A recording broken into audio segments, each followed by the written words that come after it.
Hey guys, what's going on? It's CrystalKollectz, and today I'll be giving you guys an update of the upcoming release Shiny Star V, but in Taiwanese. Before we get today's video, please smash that like button and also subscribe if you enjoy my multi-language Pokemon content.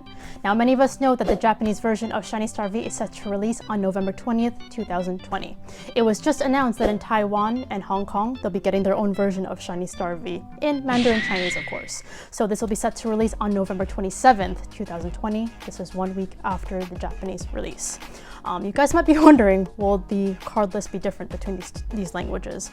Honestly, probably not, other than the fact that it's in Mandarin Chinese. I also cannot really confirm this time if the number of booster packs will differ from the Japanese boxes. That has yet to be announced. There might be promotional cards that'll be exclusive to Taiwan and Hong Kong, as it has happened in the past. There was an exclusive in DDV from Darkness Ablaze and Taiwanese, but I cannot confirm until I get more updates in the future. Honestly guys, a little bit disappointed that the Taiwanese version of Shiny Star V is literally a direct translation of the Japanese version.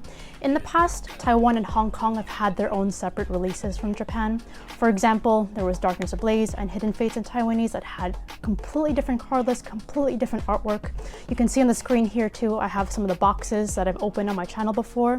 Do love how there was a lot of different artwork. And honestly guys, if you're unfamiliar with Taiwanese cards, the quality is pretty much identical to the Japanese cards because they're also manufactured in Japan.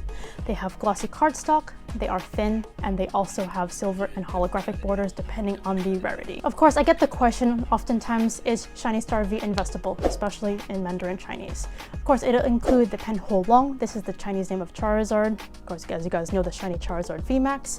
That alone already makes the set appealable no matter what language it's going to be in. So honestly, definitely worth investing, even if it means just keeping some boxes on the side if you're not looking for the Charizard V. Over time, the set will definitely go up in value after it's out of print. And of course, I would say too, with the Taiwanese cards, they don't have as much value as the Japanese cards. A lot of people in the Western world tend to not be familiar with cards in Mandarin Chinese.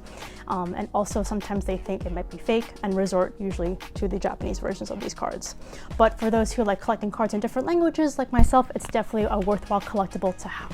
In other news, in Taiwan and Hong Kong, there are new starter decks that will be released. These will be priced at around $7 US, and they will include cards from the upcoming set Shiny Star V, including Ditto V, and also recycled cards from previous sets of Darkness Ablaze, Rebel Clash, Sword and Shield, such as Crobat, Eternatus, Pikachu, Eevee.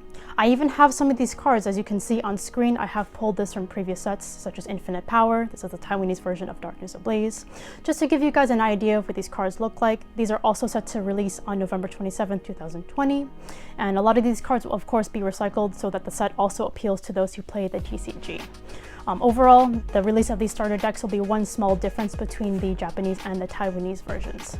So overall guys, that is it for today's updates. I hope you enjoyed this information. If you enjoyed this video today, please smash that like button and also subscribe if you'd like to see more international Pokemon updates. Stay safe and we'll see you in the next video.